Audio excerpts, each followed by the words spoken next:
तो चलिए रुक कर लेते अगली खबर का। नूह के राजकीय कन्या वरिष्ठ माध्यमिक विद्यालय में छात्राओं की कमी तो नहीं है, लेकिन उनके लिए बैठने के लिए क्लासरूम की व्यवस्था यहां पर नहीं है। साथ ही स्कूल की दूसरी बुनियादी सुविधाओं की अगर बात की जाए तो उससे भी छात्राएं जूझ रही हैं। स्कूल में मात्र सिर्फ 8 क्लासरूम है और उन्हीं में प्रिंसिपल रूम भी है, साइंस लैब है और कंप्यूटर लैब भी बनी हुई है।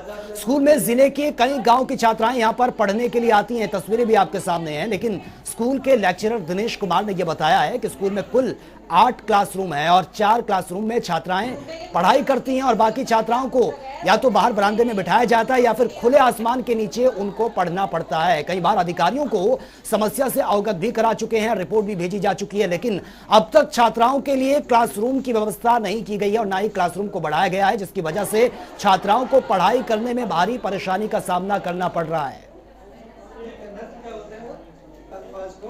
एक तरतीब के तहत एक लड़ी में पुरोया जाता है, उसके एग्जाम है। तो गर्ल्स स्कूल में क्लासरूम की कमी है, छात्राओं को बहुत परेशानी का सामना करना पड़ रहा है और लगभग 1100 छात्राएं ये बताई जा रही हैं जो 4 क्लासरूम में पढ़ती हैं। आप अंदाजा लगा सकते हैं कि छात्राओं की संख्या तो बहुत ज्यादा है, लेकिन क्लासरूम नहीं है। पहली बार ऐसी तस्वीर सामने आई है, क्योंकि अक्सर यही होता है कि छात्राओं की संख्या कम होती है तो कहा जाता है कि सरकारी स्कूल में कोई पढ़ना नहीं चाहता, लेकिन यहां पर तस्वीरें बिल्कुल अलग हैं। छात्राओं में पढ़ाई का जज्बा है, छात्राएं यहां पर पढ़ने के लिए पहुंचती हैं, लेकिन क्लासरूम के अभाव के चलते उनको परेशानी का सामना करना पड़ता है। सर, पढ़ाई करने में ये परेशानी है कि हमारे स्कूल में कमरे नहीं है, क्योंकि हमें बाहर बैठना पड़ता है। हमें सर्दियों में भी गर्मियों में भी, सर गर्मियों में हमें गर्मी लगती है और सर्दियों में हमें सर्दी लगती है बाहर बैठने से। सर ज़्यादा कमरा बनाया जाए क्योंकि हमें बैठने की तकलीफ न हो सर, और कमरों में बेंच भी होनी चाहिए। हमारे स्कूल में बहुत कम कमरे हैं, इसलिए हमें प्रॉब्लम होती है पढ़ने में भी। और यहाँ तक कि हमारे स्कूल में अब बरामदे में बैठते हैं लड़के, बहुत ज़्यादा संख्या है यहाँ पर लड़कियों की, इसलिए हमारे स्कूल में कमरे बनवाए जाए। और हमें कुछ ज़्यादा प्रॉब्लम होती है यहाँ पर, अब पढ़ने में भी बच्चों को दिक्कत होती है, बैठने के लिए जगह नहीं होती हमारे स्कूल में। सर, हमारे स्कूल में कमरे बहुत कम हैं, जिससे लड़कियों को पढ़ाई में बहुत प्रॉब्लम होती है। एक क्लास में इतनी सारी लड़कियां हो जाती है कि लड़कियों को ठीक से समझ भी नहीं आता। अगर कमरे ज़्यादा होंगे तो मतलब लड़कियों ज़्यादा अच्छी तरह से बैठ पाएंगी और फिर समझ में भी अच्छा आएगा और हमें कोई प्रॉब्लम भी नहीं होगी। हमारे स्कूल में बच्चों की संख्या ज़्यादा है और कमरे कम हैं। इसके लिए हमने एसडीएम मैम को भी पहले बताया था प्रॉब्लम के बारे में, वो एक कार्यक्रम में आए थे। इसके साथ साथ हमारे जो शिक्षा विभाग के अधिकारी उनको पत्राचार कर चुके हैं। इसके साथ हमारे एक यूडाइज फॉर्म भरा जाता है, उसमें कमरों की संख्या दिखाई जाती है, बच्चों की संख्या दिखाई जाती है। तो हम इस बारे में बात कर चुके हैं और अधिकारियों ने आश्वासन दिया है कि जल्दी समस्या का समाधान किया जाएगा। मैं चाहता हूँ कि अब नया सेशन स्टार्ट हो रहा है, तो नए सेशन में हमारी बच्चों की संख्या और भी इजाफा होगी, तो इसलिए जल्द से जल्द कमरों की निर्माण की ओर ध्यान दिया जाए। सर, हमारी तो ये तस्वीरें आपने देखी और प्रतिक्रिया भी सामने आई है कि किस तरह से छात्राओं को परेशानी का सामना करना पड़ रहा है। खुले आसमान के नीचे ये छात्राएं बैठती हैं क्योंकि क्लासरूम में बहुत ही कंजेस्टेड क्लासरूम है, क्योंकि संख्या बहुत कम है क्लासरूम की और छात्राओं की संख्या ज्यादा है, जिस वजह से पढ़ाई प्रॉपर तरीके से नहीं हो पाती है। तो लड़कियों में, छात्राओं में बहुत क्रेज है पढ़ाई को लेकर, लेकिन क्लासरूम का अभाव है। आप देखिए कितना दुर्भाग्य इसको कहा जाएगा कि जिस देश में अक्सर यह कहा जाता है कि छात्राओं को ज्यादा से ज्यादा बेटी बचाओ बेटी पढ़ाओ, लेकिन अगर ऐसे हालात स्कूलों के हैं, सरकारी स्कूलों के हैं, तो छात्राएं कैसे आगे बढ़ पाएंगी और कंधे से कंधा मिलाकर आगे बढ़ पाएंगी, फिर चाहे हम किसी भी फील्ड की बात करें। क्योंकि अगर ये बुनियादी स्तर है, ये शिक्षा का वो पहला स्टेज है जहां पर अगर छात्राओं की बुनियाद ही मजबूत नहीं होगी तो आगे कैसे वो बढ़ पाएंगी। और ज्यादा जानकारी के साथ संवाददाता आसिम खान इस वक्त हमारे साथ फोन लाइन पर है। आसिम, छात्राओं ने अपनी व्यथा बताई है कि बहुत परेशानी होती है क्योंकि कक्षाएं कम है और संख्या बहुत ज्यादा है। फिलहाल क्या कुछ जानकारी है आपके पास? देखिए, सबसे बड़ी बात तो यह है कि ये जो स्कूल है वो जिला मुख्यालय नूह शहर के अंदर है जी।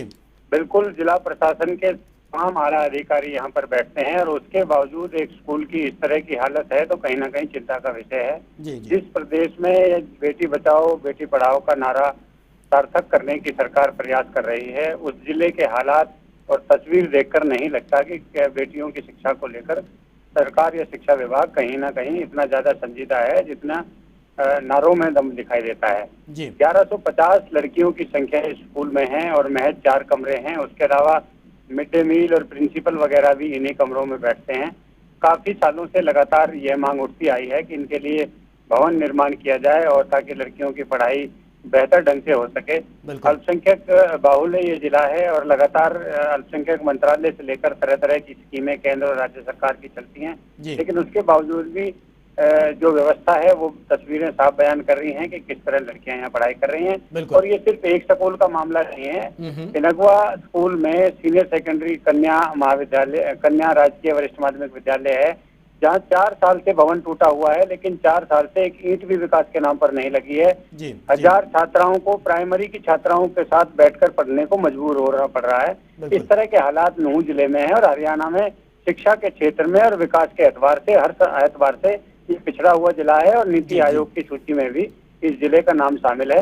बावजूद उसके ये उन पैरामीटर पर नहीं खरा उतर पा रहा है जिन पैरामीटर पर इसको खरा उतरना है। बिल्कुल कासिम, लेकिन ये दुर्भाग्य ही है कि छात्राएं पढ़ना चाहती हैं लेकिन क्लासरूम का अभाव है, परेशानी उनको होती है। क्या इसके पीछे आप वजह मानते हैं कि अब तक इतना लंबा टाइम पीरियड हो चुका है, ध्यान नहीं दिया जा रहा है, लगातार अनदेखी हो रही है? देखिए, कहीं ना कहीं जो शिक्षा विभाग की व्यवस्था है या कंस्ट्रक्शन विंग जो देखने वाला अधिकारी है उसकी कहीं ना कहीं लेट लतीफी बिल्कुल साफ तौर पर देखी जा सकती है। जब स्कूल में जगह है तो फिर कमरों का निर्माण अभी तक क्यों नहीं हुआ? एक बड़ी वजह यही है। तो ऐसे अधिकारियों के खिलाफ पहचान होने के बाद कार्रवाई करनी चाहिए, तभी जाकर इस तरह के हालात जो है वो देखने को नहीं मिलेंगे। तो इसमें बड़ी चूक शिक्षा विभाग की रही है जिसकी वजह से इस तरह के जो नतीजे हैं वो सामने आ रहे हैं।